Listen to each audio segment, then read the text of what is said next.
भगवद गीता का पहला अध्याय में 11वां श्लोक से हम शुरू कर रहे हैं। अयनेषु च सर्वेषु यथा भागमवस्थितः भीष्ममेवाभिरक्षन्तु भवन्तः सर्व एव हि। तो यहाँ पे संजय जो है वो धृतराष्ट्र को बता रहे हैं कि युद्ध स्थल पर, युद्ध भूमि पर क्या वार्ताएं हो रही हैं, और खास करके धृतराष्ट्र के पुत्र दुर्योधन और द्रोणाचार्य के बीच में। तो यहाँ पे बोल तो सिर्फ दुर्योधन ही रहे हैं।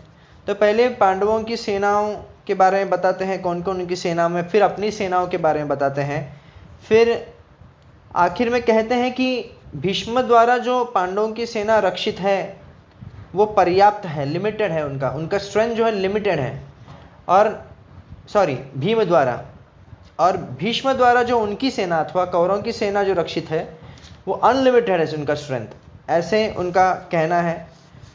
तो आगे वो कहते हैं कि क्योंकि भीष्म इतने महत्वपूर्ण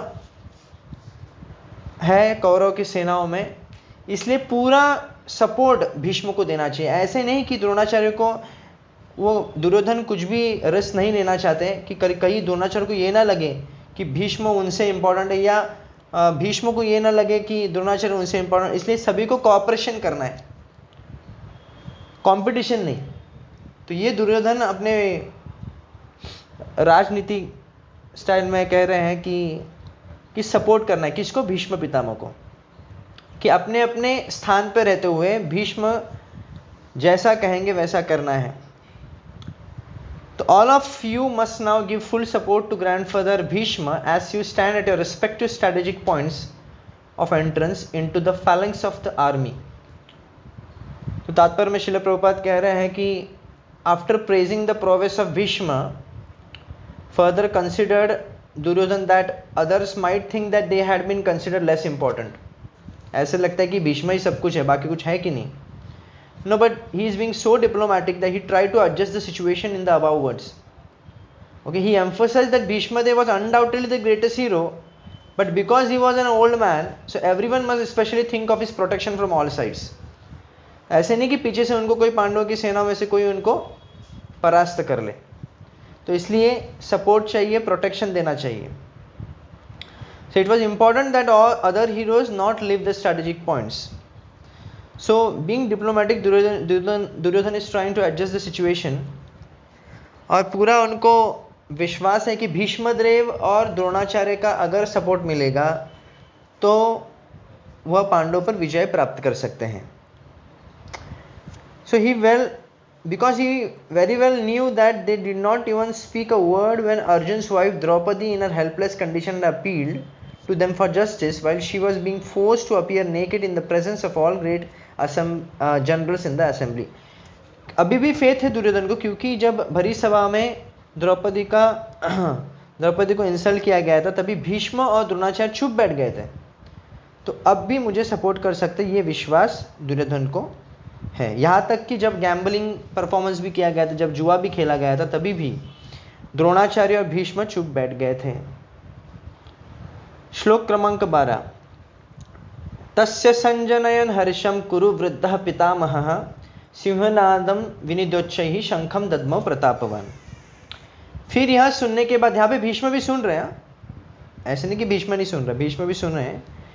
तो भीष्म को लगता है कहीं ना कहीं द्रोणाचार्य को, जब दुर्योधन ये सब बता रहे हैं तो कहीं ना कहीं ये लग सकता है दुर्योधन को कि शायद भीष्म इतने उत्साह के साथ नहीं लड़ेंगे, वो पांडवों का पक्ष, अंदरूनी भाव से तो पांडवों के पक्ष में ही है, तो he will show some leniency. तो इसलिए भीष्म क्या करते हैं, दुर्योधन को उत्साहित करने के लिए वो जोर से शंखनाद करते हैं, अपने शंख को बजाते हैं बहुत ही उत्साहपूर्वक। The Bhishma, the great valiant grandsire of the Kuru dynasty, the grandfather of the fighters, blew his conch shell very loudly, making a sound like the roar of a lion, giving Duryodhana joy. Duryodhan का उत्साह बढ़ाने के लिए, विश्वास को बढ़ाने के लिए वह शंखनाद करते हैं। तो यहाँ पे he wants to inform his depressed grandson Duryodhan that he had no chance of victory in the battle because the supreme Lord Krishna was on the other side. तो यह शंखनाद करके यह भी बतला रहे हैं अंदरूनी भाव से कि देखो यहाँ पे धर्म की ही विजय होने की। शंखनाद यानी धर्म, धर्म को सिंबलाइज करता है शंखनाद जो है, इसलिए आरती के समय पे भी हम लोग शंखनाद करते हैं। युद्ध के समय पे भी, धर्म युद्ध के समय पे भी शंखनाद किया जाता है। फिर भी भले ही हारने वाली पारी हम खेल रहे हैं, फिर भी मैं युद्ध को त्यागूंगा नहीं, मैं तुम्हारे साथ हूं, ऐसे भीष्म पितामह दुर्योधन को उत्साह दे रहे हैं। श्लोक क्रमांक 13। ततः शंखाश्च भैर्यश्च पणवानक गोमुखः सहसैवाभ्य हन्यन्त सशब्दस्तुमुलो भवत्। तो जब शंखनाद हुआ, साथ साथ में नगाड़े बजाए गए, पणवानक गोमुखा बजाए गए। So after that the conch shell, drums, bugles, trumpets, horns were all suddenly sounded. The combined sound was tumultuous. So बहुत बड़ा यहाँ पे शंखनाद और कई सारे नगाड़े बजाए गए, उत्साह बढ़ाने के लिए युद्ध भूमि में ये सब किया जाता है। तथा श्वेतैर्हयैर्युक्ते महति स्यन्दने स्थितौ माधवः पाण्डवश्चैव दिव्यौ शंखौ प्रदद्मतु। ये पहला श्लोक है भगवद गीता का जिसमें माधव का नाम यानी कृष्ण का उल्लेख यहाँ पे आता है।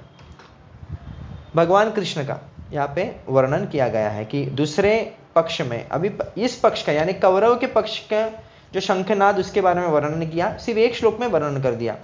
पर अभी पांडवों के पक्ष का जो वर्णन होगा ये कई श्लोकों में किया गया है। तो अभी इस श्लोक में कहते हैं कि on the other side both lord Krishna and Arjun station on a great chariot drawn by white horses श्वेतैर्हयैर्युक्ते साउंडेड द ट्रांसेंडेंटल conch, दिव्य शंख। जब कौरवों के शंख बजते हैं तभी दिव्य शंख नहीं बोल रहा है, पर जब पांडवों के शंख बोल रहे हैं तभी क्या दिव्य शंख है, ट्रांसेंडेंटल है, क्योंकि कृष्ण उनके पक्ष में है। भगवान की सेवा में जो भी कुछ किया जाता है वो दिव्य स्तर पे आ जाता है, चाहे वो शरीर हो, चाहे वो कोई भी पैराफेनिया हो, उसे ट्रांसेंडेंटल कहा जाता है, उसको दिव्य स्तर उसको प्राप्त किया जाता है। चाहे वो भगवान के आरतियाँ बजने वाली घंटी हो, भगवान का ग्रंथ हो, भगवान का ऑल्टर हो, भगवान की थाली हो, तो हर चीज़ ट्रांसेंडेंटल माना जाता है। उसी प्रकार अब क्योंकि भगवान कृष्ण और अर्जुन, भगवान कृष्ण के पक्ष में पांडवों की सेना है, तो शंख भी बजा रहे, दिव्य ध्वनि उससे निकलती है। So contrast with the conch shell blown by Bhishma Dev, the conch shell in the hands of Krishna and Arjuna are described as transcendental. The sound of transcendental conch shells indicated that there was no hope of victory for Kauravas. तो यहाँ पे दिव्य जब शब्द यहाँ पे प्रयोग हो, इसका मतलब यह है कि कोई भी होप नहीं है अभी कौरव जीतने। जयस्तु पांडु पुत्राणाम येषाम पक्षे जनार्दनः। तो उसी पक्ष का विजय होता है जिस पक्ष में भगवान कृष्ण रहते हैं। यत्र योगेश्वर कृष्ण यत्र पार्थ धनुष तत्र श्री विजय। इस भगवद गीता के आखिरी श्लोक में भी आपको यह श्लोक पाया जाएगा, गीता के आखिरी में, कि जहां पे कृष्ण और अर्जुन है वहां पे विजय है। So whenever and wherever Lord is present, जहां पे कृष्ण है विजय तो है, साथ साथ में क्या है, तत्र से विजय बुदित श्री भी है, वहां पे लक्ष्मी का भी वास है, वहां पे भाग्य देवी लक्ष्मी भी साथ में रहती है, क्योंकि उनके स्वामी उस पक्ष में है। तो besides that chariot on which both friends were seated had been donated by Agnidev. सो अर्जुन का जो चैरियट है वो अग्निदेव ने दिया गया है। and this indicated that his chariot was capable of conquering all sides। जिस प्रकार अग्नि जो है जब किसी को जलाती है सभी दिशाओं से भस्म कर देती है, उसी प्रकार ये जो रथ है वो सभी को भस्म करने वाला है। श्लोक क्रमांक 15। पांचजन्यम ऋषिकेशो देवदत्तम धनंजयः पौंड्रम दद्मो महाशंखम भीमकर्मा वृकोदरः। तो अभी फिर से पांडवों के शंख का वर्णन किया गया है। भगवान कृष्ण ने शंख बजाया, उस शंख का नाम है पांचजन्य। अर्जुन ने जो शंख बजाया है उसका नाम है देवदत्त। और भीम ने जो शंख बजाया है, यहाँ पे भीम को कहा गया, विशेषण प्रयोग किया गया है, भीम कर्मा वृकोदर। उनका कर्म भीम, भीम यानी बहुत ही हीरोइक टास्क, हरक्यूलियन टास्क यहाँ पे दिया गया है, कोई अद्भुत कार्य करने वाले ऐसे व्यक्तिमत्व है भीम। और वृकोदरः, वृकोदरः का मतलब है जिसकी वृक उदर, जिसकी जठर अग्नि बहुत ही तीव्र है, अर्थात वोरेशियस ईटर इसे कहते हैं। तो जठर अग्नि जिसकी बहुत तीव्र है। साथ साथ में और एक इसका अर्थ भी निकलता है, वृक यानी कभी कभी फॉक्स को भी कहा जाता है। तो उदर, जिसका उदर जो है फॉक्स की तरह पतला है, क्योंकि आप देखेंगे जो बॉडी बिल्डर्स होते हैं तो वी शेप बॉडी होती है उनकी, और जो बॉडी बिल्डर्स नहीं है पूरा पेट भी बढ़ा के रखे उनका उल्टा रहता है। तो वी शेप बॉडी में कैसे कमर छोटी रहती है और चेस्ट और जो ऊपर का पार्ट है वो ब्रॉड रहता है, उसी प्रकार भीम के जो शरीर है वो बहुत ही विशाल है। वृकोदर, हाँ, ये भी अर्थ इसमें निकल सकता है। तात्पर्य में Srila Prabhupada is saying that Lord Krishna is referred as Hrishikesh. अलग अलग नाम से संबोधन किया जाता है, यहाँ पर ऋषिकेश यानी सभी की इंद्रियों को कंट्रोल करते हैं। तो पांडवों का सभी चलन जो कंट्रोल किसने किया है? भगवान कृष्ण ने। लिविंग एंटिटीज आर, यहाँ तक कि सभी जीवों के इंद्रियां भी भगवान कृष्ण के अधीन में, इसलिए विजय उनकी होंगी भगवान कृष्ण जिसकी इच्छा करते हैं। So all living entities are part and parcel of Krishna ममय वंशो जीव लोके जीवभूत सनातन। Therefore the senses of living entities भी भगवान कृष्ण के ही सेंसेस के अंश हैं। अगर भगवान कृष्ण, सभी जीव भगवान कृष्ण के अंश हैं, तो सभी जीवों की जो इंद्रियां भी हैं वो भी भगवान कृष्ण के इंद्रियों के ही अंश हैं। तो भगवान कृष्ण के ऊपर है किसकी इंद्रियां, सब भगवान कृष्ण ही सभी इंद्रियों को कंट्रोल करता है। So the impersonalists cannot account of the senses of the living entities and therefore they are always anxious to describe all living entities as senseless or impersonal. मायावाद लोग हैं, उनको लगता है कि मायावादियों को कि सभी कुछ निराकार है, ब्रह्म ज्योति में लीन होना है, किसी के इंद्रियां तो हो ही नहीं सकते, तो ये भ्रम है। पर ऐसा नहीं है। आध्यात्मिक इंद्रियां भी होती है, जिस प्रकार मन के भी आंखें होती हैं, मन का भी कान होता है, जैसे सूक्ष्म शरीर का भी कान आंखें भी होती हैं। इसलिए तो भूत पिशाच जैसे सब जो जिसमें वह स्थूल शरीर नहीं है वो भी देख सकते हैं। तो उसी प्रकार आध्यात्मिक शरीर के भी आंखें हैं, आध्यात्मिक शरीर के भी कान हैं, आध्यात्मिक शरीर के भी स्पर्श इंद्रियां हैं। तो उसी प्रकार भगवान कृष्ण के भी इंद्रियां हैं। तो ये मायावादी लोग नहीं समझ पाते। So the Lord is situated in everyone's heart. That's why he can direct the senses. He directly controls the senses. So here in the battlefield of Kurukshetra, भगवान कृष्ण अर्जुन के दिव्य इंद्रियों को कंट्रोल कर रहे हैं, यहाँ पे ऐसे बताया गया। That's why he is called as Rishikesh. तो कभी कभी भगवान के नाम अलग अलग बोले जाते हैं, कभी गोविंद कहा जाता है, यानी one who gives pleasure to cows and senses. गो मतलब senses, go also means cows. So one who gives pleasure to cows or senses, he is also called Govinda. Madhusudan भी कभी कभी कहते हैं, मधु नामक दैत्य का वध करने वाले मधुसूदन। वासुदेव भी कहते हैं क्योंकि वह वसुदेव के पुत्र रहे हैं। देवकी नंदन कहते हैं क्योंकि देवकी के पुत्र रहे हैं। पार्थ सारथी कहते हैं क्योंकि अर्जुन के रथ सारथी बने हैं। उसी प्रकार ऋषिकेश यहाँ पे कहा गया है, one who will give direction to Arjuna on the battlefield of Kurukshetra. तो उसी प्रकार अर्जुन के भी अलग अलग नाम से संबोधन किया कि यहाँ पे धनंजय कहा गया है क्योंकि अर्जुन ने जब यज्ञ हुआ था, जब राजसूय यज्ञ हुआ था, तभी अर्जुन ने अलग अलग दिशाओं से धन लेके आए थे अश्वमेध यज्ञ के लिए, राजसूय यज्ञ के लिए, सॉरी, युधिष्ठिर के लिए, युधिष्ठिर को मदद किया था। उसी प्रकार Bhim Vrikodar, one who could eat as voraciously as he could perform herculean task. यहाँ पे प्रभुपाद बहुत अच्छा कहते हैं कि जब लेक्चर्स में बोलते हैं कि भीम बहुत खाते थे, he can not use, it was very difficult for him to control hunger. पर इसका मतलब नहीं कि हम भी उनसे यही सीखें। अगर आप भीम जैसा कर्म कर सकते हैं तो आप भी वैसा खा सकते हैं, प्रभुपाद कहते हैं। तो अगर कोई व्यक्ति ज़्यादा खाता है उसको सेवा भी ज़्यादा करनी चाहिए। अगर व्यक्ति की सेवा उतनी नहीं है तो उसको कम खाना चाहिए, otherwise it's very difficult to control the senses. So on the other side, that in Kauravas there were no such credit on the presence of Lord Krishna. Therefore there was no goddess of fortune. उनके साथ भाग्य देवी लक्ष्मी है ही नहीं, इसलिए हार निश्चित है।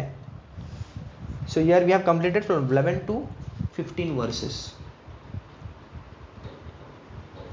So बहुत ही important यहाँ पे और एक ऑब्जर्व कर सकते हैं कि जब दुर्योधन यहाँ पे वर्णन कर रहे हैं पांडवों की सेना में, पांडवों की सेना में वर्णन करते हैं वो भीम की वर्णन करते हैं, भीम का वर्णन करते हैं, दुष्टद्युम्न का वर्णन करते हैं, धृष्टकेतु के चेकितना, काशीराज वीरवान, विराट के राजा का वर्णन करते हैं, द्रुपद का वर्णन करते हैं, यहाँ तक कि अर्जुन भीम का वर्णन कर रहे हैं, तभी कृष्ण का तो वर्णन उन्होंने करना चाहिए था, जो कि नहीं करते हैं।